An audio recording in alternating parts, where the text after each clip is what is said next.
time travelers. Welcome to Pop Culture Time Machine, where we rewind the clock to revisit the most iconic, unhinged, and straight up legendary pop culture moments that happened this very week in history.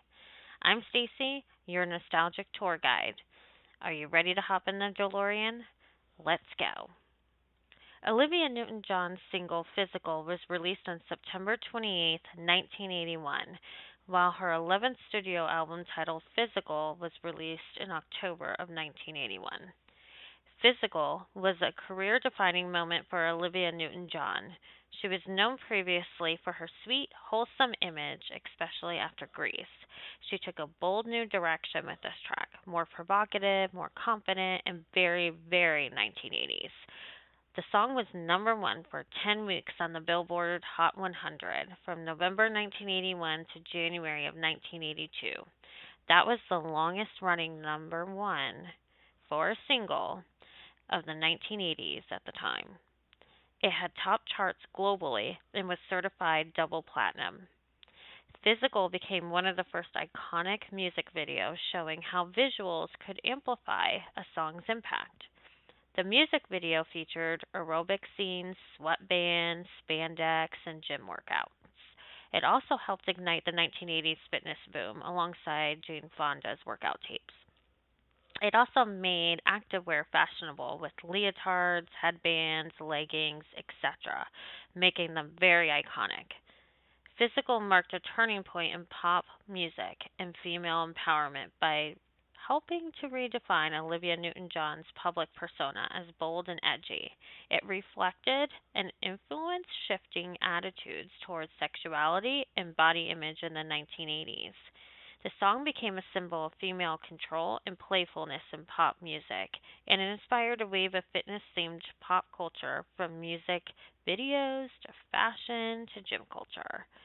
The premiere of The Dick Van Dyke Show on October 3rd, 1961 had a lasting, significant impact on pop culture.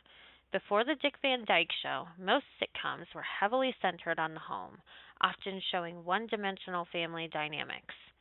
This show broke that mold by splitting time between work and home, giving viewers a fuller picture of the leading character's life. Rob and Laura, portrayed by Dick Van Dyke and Mary Tyler Moore, portrayed a young middle class couple who felt modern and real. Mary Tyler Moore's Laura was stylish, funny, and independent, which was an early model for the changing role of women being seen on television. Created by Carl Reiner, the show featured witty, literate humor that was a cut above most sitcoms of the time.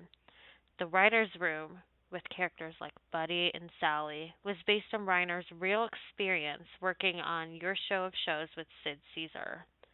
The show won 15 Emmy Awards during its 5 season run. It is frequently listed among one of the greatest television shows of all time, and it helped launch the careers of Dick Van Dyke, Mary Tyler Moore, Carl Reiner, and many, many more. The Dick Van Dyke Show wasn't just a sitcom, it was a cultural milestone by blending smart comedy, modern relationships, and fresh perspectives. It is a new standard for what TV comedy could be and left a mark still felt in television today. Here is your Did You Know of the Week. The first Peanuts comic strip was released on October 2nd, 1950. The daily 4 panel strip, written and illustrated by Charles M. Schulz, appeared in 7 newspapers across the United States. Before Peanuts, kids in comics were either slapstick troublemakers like Dennis the Menace or too sugary. Schulz introduced emotionally complex, introspective kids, themes like anxiety, loneliness, failure, and unrequited love, in a world where no adults shown, making the children's voices feel more serious and profound. Schultz's clean, sparse art style was unique and instantly recognizable.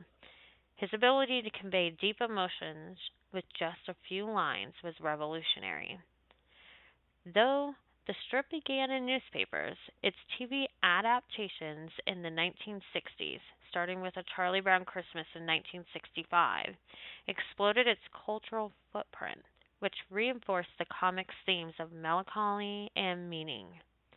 Charlie Brown became annual viewing traditions, especially the Christmas, Thanksgiving, and Halloween specials. This also brought Peanuts to generations who may have never read a comic strip. Peanuts ran for nearly 50 years, from 1950 until Schultz's death in the 2000.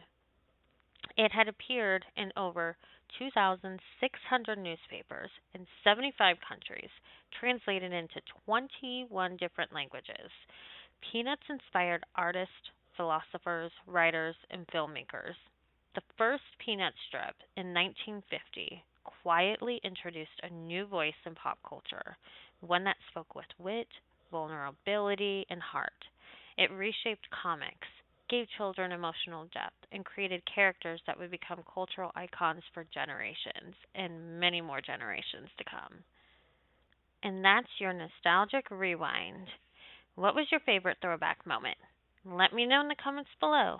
Don't forget to hit that like button, subscribe, and ring the bell so you never miss a ride in the pop culture time machine. Until next time, keep those memories alive, and I'll see you in the next video.